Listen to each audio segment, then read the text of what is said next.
One of Baltimore's latest murders is a mother of three who was actually shot 7 years ago. This was remember Shawnee Singletary, she was in her car. Remember this at a stoplight right here on Northern Parkway back in May of 2012 when she was shot, not once, but several times from another car. She survived the shooting, but was paralyzed. WMAR 2 News' Brian Kubler joins us now with how her family said this case has become a homicide.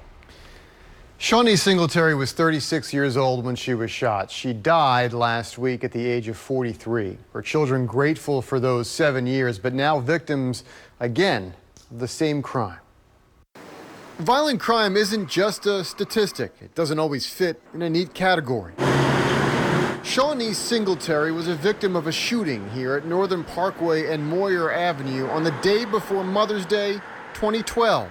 She was shot once in the jaw, twice in the shoulder, as she sat at this light in her car. The police report from back then says the other car made a U-turn and then took off west. They never found the shooter. I feel that my condition has really improved. I feel much better. Shawnee survived that shooting, but was paralyzed from the neck down. WMAR 2 News followed her story, and this is footage from when she received, at the time, a cutting-edge computer to help her communicate with her family. But despite what happened to her, she was happy to be with her 3 children and their children. I don't have use of my legs or anything, but I'm glad I'm still alive. I'm very grateful for the time that I had left with my mother, because most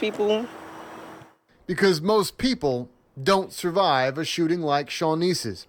Her daughter Shaquilia says her mother lived another 7 years. She remained paralyzed and in therapy, but the mother of 3 remained so strong. Strong for herself, strong for her family.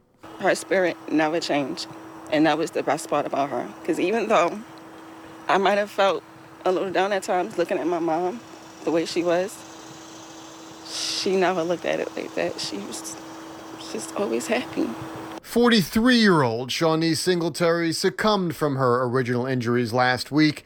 Her funeral and burial scheduled for this coming weekend.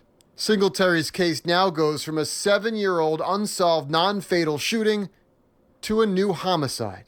Her family tells us she always wondered about who shot her, and now they won't rest until her children know who killed her. Someone knows something. I just need them to come forward with the name. That way we can find out, detectives can investigate and bring justice for my mom. Will that help you? Yes, a lot. It would.